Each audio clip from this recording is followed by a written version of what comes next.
Hallo meine Freunde, hola Madridistas.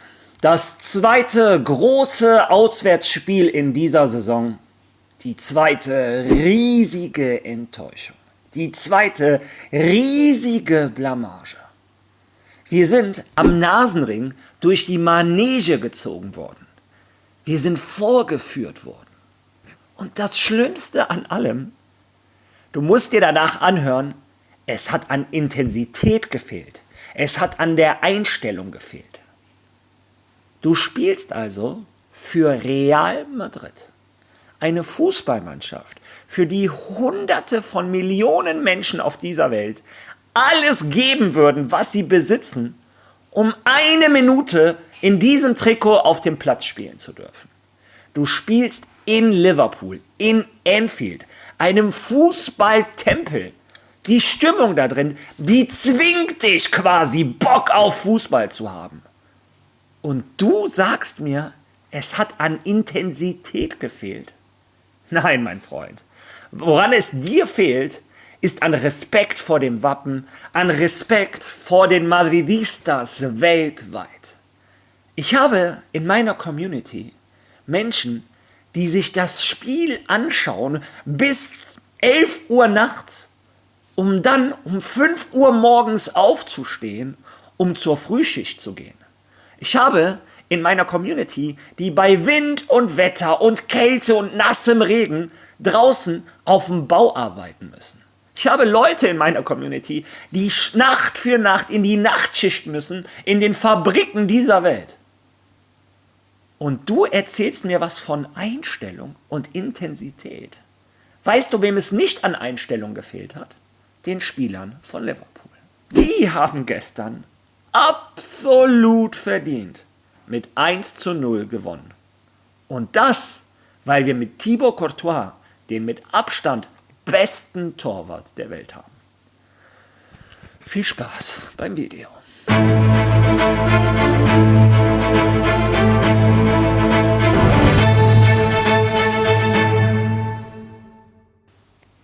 Ja, bevor wir auf das Spiel von Real Madrid eingehen, lasst uns erstmal anschauen, wie teuer dieser Schaden wurde. Ihr seht die Ergebnisse des gestrigen Abends. Neapel gegen Frankfurt 0:0, Arsenal mit Bayern, die beste Mannschaft der Welt zurzeit, gewinnt bei Slavia Prag souverän mit 3:0. Atletico Madrid gewinnt gegen USG 3:1.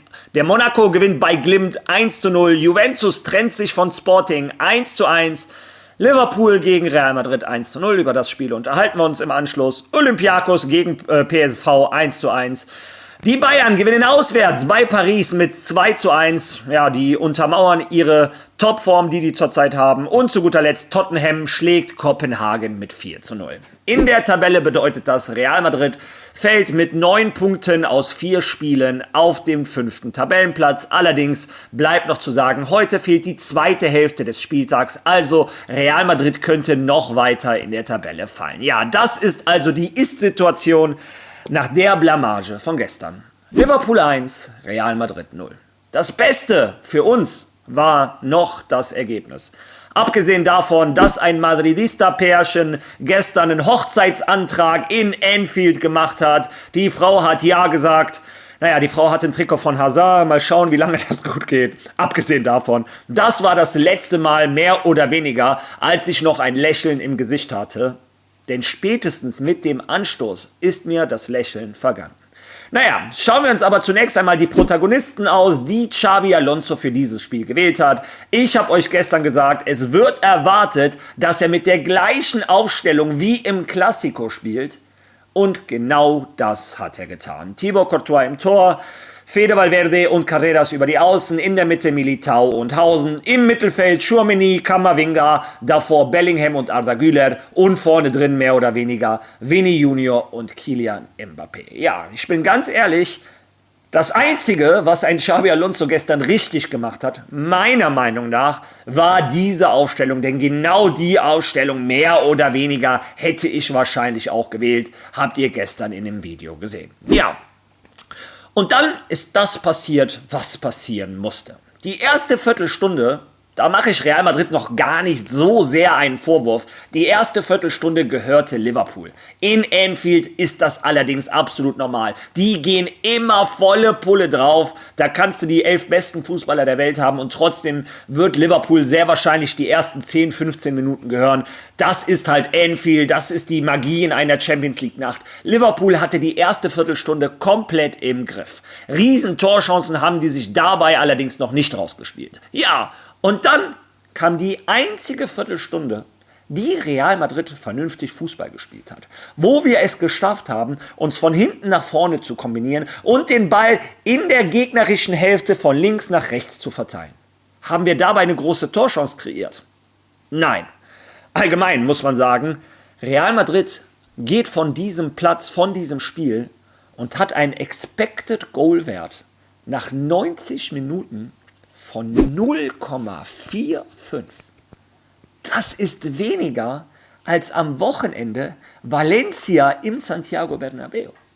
Liverpool hat den Expected Goal Wert von 2,5 irgendwas. Ich glaube, das allein zeigt schon den Klassenunterschied und zeigt schon, wie sehr wir uns bei einem Thibaut Courtois bedanken müssen. Ja, denn nach dieser Minute 15 bis 30, ab dem Zeitpunkt war Real Madrid unsichtbar. Ab der 30. Minute hat Liverpool von A bis Z alles dominiert. Es war eine Frage der Zeit, dass ein Tor fällt. Es war unglaublich, es war ein Wunder, dass es zur Halbzeit 0:0 geht. Weil wir im Tor einen Thibaut Courtois haben, der für mich immer schon der beste Torhüter der Welt ist, aber speziell gegen Liverpool scheint er nochmal über sich hinauszuwachsen. Der hat eine Parade gegen Szoboszlai in der 1:1 Situation. Weltklasse. Danach Szoboszlai schießt einen Ball aus 16 Meter. Wie der Courtois den da rausangelt, ist der Wahnsinn. Und ganz ehrlich, als Real Madrid in der Halbzeit angekommen ist, in der Kabine, erwarte ich von dem Xabi Alonso, dass der sich jeden Einzelnen packt und dem am liebsten eine Ohrfeige gibt und die fragt, hör mal, wisst ihr überhaupt, was ihr hier heute tut?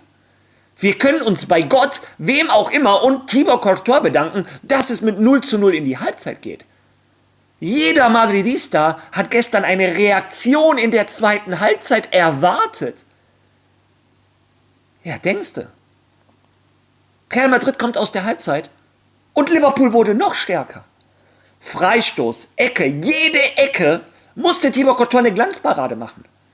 Also Xabi Alonso, ich weiß nicht, für wann du vorhattest, Standardsituationen zu trainieren, die zu verteidigen, aber lass links und rechts alles liegen, was du diese Woche vorhast, pack dir die Jungs und lerne endlich, wie man Standardsituationen verteidigt. Gegen Atletico Madrid wurden wir schon lächerlich gemacht. Und gestern mehr von dem Gleichen. Van Dijk köpft aus 5 Metern. Ich weiß bis heute nicht, wie Thibaut Courtois den Ball gehalten hat. Nächste Ecke, Ekitike köpft und Thibaut Courtois muss die nächste Glanzparade machen. Nächste Ecke und Ekitike köpft nochmal so ein Stück am Pfosten vorbei. Und dann nächste Standardsituation, nächste. Warum? Weil die Jungs von Liverpool es mehr wollten. Die haben die Zweikämpfe angenommen. Die sind dynamisch immer wieder in die Hälfte von Real Madrid gestoßen. Und Real Madrid war passiv, hat nur reagiert, wusste sich nicht anders zu helfen als mit Fouls. Sieht man auch bei der Aktion, wo ein Jude Bellingham, ich glaube sogar ein Szoboszlai foulen muss, der mehr Wille hat, vorbeigeht. Ja, ich weiß nicht, ob es an der Qualität liegt, aber ein Szoboszlai und ein McAllister haben quasi alleine das Mittelfeld gestern von Real Madrid aufgefressen. Und Gravenberg hatte noch nicht mal einen guten Tag. Mo Salah war noch nicht mal anwesend. Ja, wie dem auch sei, aus einer dieser Standardsituationen entsteht dann, ja, so wie es sein muss, das 1:0 für Liverpool. Und wir konnten mit dem Ergebnis noch, wie gesagt, mega zufrieden sein. Wenn ein Thibaut Courtois den Ball gestern nicht mehr halten konnte, dann hätte den keiner halten können. Toller Kopfball vom Argentinier, der gegen uns anscheinend immer gerne trifft. Ja, und dann muss man sagen, irgendwann hat Real Madrid auch reagiert. Aber Real Madrid hat den Ball von rechts nach links geführt und keine einzige Torchance kreiert. Und dann Xabi Alonso, mein Freund. Du möchtest ein Abschlusstraining in Valdebebas machen, damit keine 200 Kameras deine taktischen Clues sieht. Und ein taktischer Clou ist in der 70. Minute einen Rodrigo reinzubringen für einen Camavinga. Wenn mir gestern einer erzählt hätte, Carlo Ancelotti steht an der Seitenlinie, hätte ich dem das geglaubt. Rodrigo hat wieder seinen Zaubertrick gemacht, der ist wieder verschwunden, unsichtbar geworden, wie so oft in großen Spielen. Hat also toll was gebracht. Und die nächste Meisterleistung war, dass du einen Arda Güler rausholst. Ich weiß gar nicht, wer dafür reingekommen ist. Ich glaube, ein Trent Alexander-Arnold.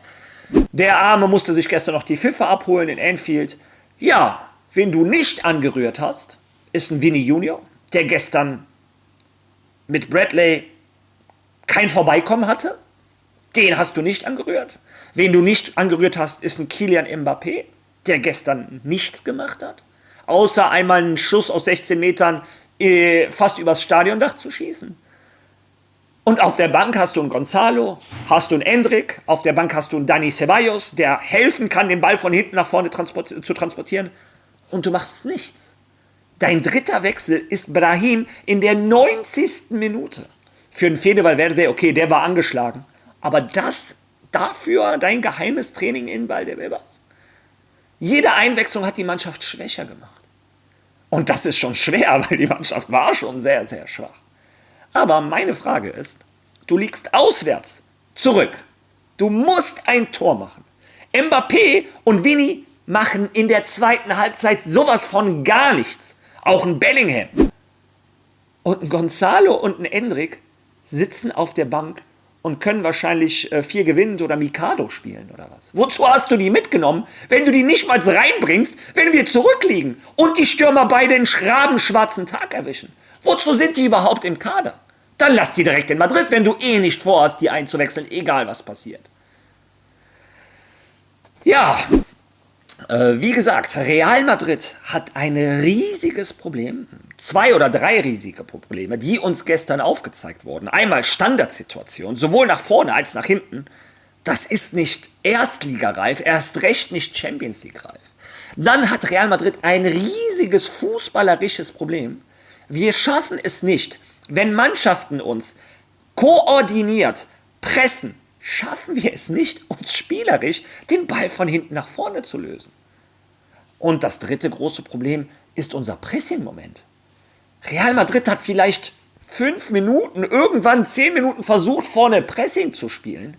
Liverpool hat Real Madrid ausgelacht, hat den Ball immer einen Szoboszlai freigefunden, rechts einen Bradley freigefunden, einen Robertson freigefunden, einen Gravenberg freigefunden, McAllister, die konnten sich rausspielen, als wenn Real Madrid nicht da wäre. Und jede Ballstaffette von Real Madrid war ein Überlebenskampf, war ein Krampf. Ja, und da muss ich das gesamte Mittelfeld in die Schuld nehmen. Und was ich jetzt mache, bevor einer das falsch versteht, was ich jetzt mache zu Arda Güler und zu Bellingham, das ist kein Hate. Das ist das Gegenteil von Hate. Eigentlich, wenn du es ernst nimmst, ist das sogar ein Lob, den ich gerade mache. Ich glaube, 80%, 90% von euch haben schon mal Fußball gespielt. Und du weißt, wenn du Fußball spielst, hast du 3, 4 Leute in der Mannschaft, die können dir keinen geraden Ball spielen. Wenn die einen Pass zu dir spielen, von 10 Pässen gehen 3 auf die Tribüne, 2 schießen den Trainer ab oder was auch immer. Aber auf der anderen Seite hast du immer einen Spieler in der Mannschaft oder 2, wo du weißt, die können es. Das sind die begnadeten Techniker, die Talente dieser Welt. Und gestern hat Real Madrid diese Talente, diese Techniker gebraucht. Real Madrid hat händeringend einen Jude Bellingham und einen Arda Güler benötigt, um endlich das spielerische Momentum zu übernehmen, um den Ball von hinten nach vorne zu führen. Wo war das? Enttäuscht bin ich hoch 1000 von einem Bellingham und von einem Arda Güler. Das sind die Spiele, wo ihr eure Qualität zeigen müsst. Ja, wie gesagt, aber es geht nicht nur um die beiden Spieler. Ich komme jetzt zur Bewertung der ganzen Mannschaft. Es gibt sehr wenige Spieler, mit denen ich gestern zufrieden war.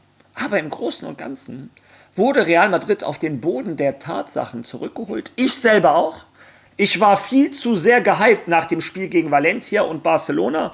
Naja, ich habe gestern vorgewarnt, ich habe gesagt, Barcelona ist gerade nicht gut drauf, Valencia ist ein Abstiegskandidat. Aber selbst ich habe mich von diesem schönen Fußball von Madrid blenden lassen. Wo Real Madrid zeigen kann, auf welchem Level wir sind, ist an solchen Nächten. Und Liverpool hat uns gestern gezeigt, wir sind noch lange nicht auf dem obersten Regal in der Welt des Fußballs. Liverpool übrigens meiner Meinung nach glaube ich auch noch nicht, weil Mo Salah und Florian Wirtz, die werden sich aber noch steigern, vor allem Florian Wirtz. Aber meiner Meinung nach ist gerade auf dem Olymp des Fußballs die Bayern und Arsenal und knapp dahinter Paris, Liverpool. Und ich glaube, Real Madrid ist mit 2, 3 anderen Mannschaften zurzeit auf der 3. Stufe. Zumindest ist das, was mir die Mannschaft gestern vermittelt hat. Ja, das ist meine Einschätzung zum Spiel. Und bevor ich mich verabschiede, komme ich jetzt noch auf die Einzelbewertung der Spieler.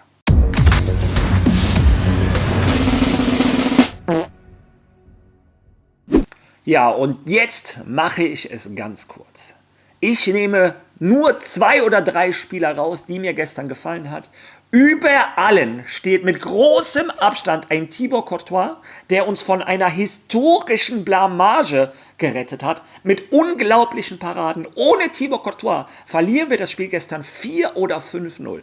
Und ein kleiner Teil in mir denkt, mein Gott, vielleicht wäre es sogar besser gewesen. Wobei, es ist die Champions League, jedes Tor ist wichtig und wir können uns bei dem Belgier bedanken, dass wir nur mit -1 aus die Anfield nach Madrid gefahren sind. Einen anderen Spieler, den ich in Schutz nehmen möchte, ist ein Álvaro Carreras. Ich finde, der hat seinen Job gemacht, der hat einen Mo Salah komplett auseinandergenommen. Fede Valverde mit seiner Leistung kann ich auch noch leben. Ja, Militao war noch okay. Dann nehme ich noch halbwegs in Schutz einen Aurélien Tchouaméni. Der hat gestern einen vernünftigen Abend gemacht. Alle anderen, Totalausfall. Katastrophe. Ja, und wenn ich jetzt speziell nochmal erwähnen möchte, wer Top-Tier-Katastrophe war, also schlimmer als schlimm, war für mich gestern ein Dean Howson. Der ist so ein bisschen das Sinnbild von Real Madrid, genau wie gegen Atletico Madrid an den großen Abenden. Ja, katastrophales Spiel, Ballverlust um Ballverlust, Zweikämpfe hat er verloren, der hat sich wegdrücken lassen, als wenn er nicht mal anwesend wäre. Ich glaube, einmal hat ein Florian Wirtz ihn weggedrückt. Wie kann so etwas passieren? Ja, dann, wie gesagt, vorne auch ein Kylian Mbappé. Keine Ahnung. Du bist der Leader dieses Projekts. Du möchtest der Cristiano Ronaldo von Xabi Alonso sein. An solchen Abenden ist ein Cristiano Ronaldo aufgetaucht. Er hat rebelliert. Er hatte Blut in den Adern, Blut im Körper. Er wollte. Er hat die Mannschaft animiert. Nichts, absolut nichts zu sehen davon von Kylian Mbappé. Und auch ein wenig Junior, mein Freund. Es kann nicht immer wieder die Lösung sein, immer wieder über die Außen dich anspielen zu lassen, in 1:1 Situationen zu gehen und irgendwann vielleicht von 10 Mal 2, 3 Mal vorbeikommen und den Ball dann zurücklegen. Du musst auch mal in die Mitte laufen, damit ein Álvaro Carreras dich hinterlaufen kann. Du musst irgendwas ändern. Ja. Und wie gesagt, wenn wir schon mal bei Totalkatastrophe sind, Auswechslung Rodrigo, der hat aus einer schlechten Mannschaft, aus einer sehr schlechten Mannschaft, hat der auch eine noch schlechtere Mannschaft gemacht. Trent Alexander-Arnold konnte in ein paar Minuten nichts machen, war aber seit 2 Monaten nicht auf dem Platz. Brahim, ja. Ja, und wem ich auch eine 6 Minus geben muss, ist Xabi Alonso. Naja, die Aufstellung hat er noch richtig gemacht, alles danach falsch. Er hat nicht reagiert, er hat die Mannschaft ihrem Schicksal überlassen. Das, was ich Carlo Ancelotti so oft vorgeworfen habe, muss ich jetzt auch dem Xabi Alonso vorwerfen. Ja, und wie gesagt, wenn deine geniale taktischer Trick ist, einen Rodrigo in der 70. Minute zu bringen, dann lasst uns die Koffer packen, dann lasst uns einpacken und nach Hause gehen. Denn dann war es das, diese Saison mit Real Madrid. Ja, das ist meine Einschätzung. Ich bin sehr, sehr enttäuscht, wie ihr seht. Vielleicht sehe ich es auch zu schwarz. Lasst mir eure Meinung zu diesem Video und zu dem Spiel gestern bitte in den Kommentaren. Wenn ihr schon mal da seid, lasst bitte trotzdem ein Like da, teilt dieses Video, lasst ein Follow da, wenn ihr das noch nicht gemacht habt. Wir sind auf dem Weg zu den 15.000. Ich würde mich freuen, wenn ihr mich dabei unterstützt. Wir sehen uns morgen wieder und räumen noch ein paar mehr Scherben auf. Bis dahin. A la Madrid.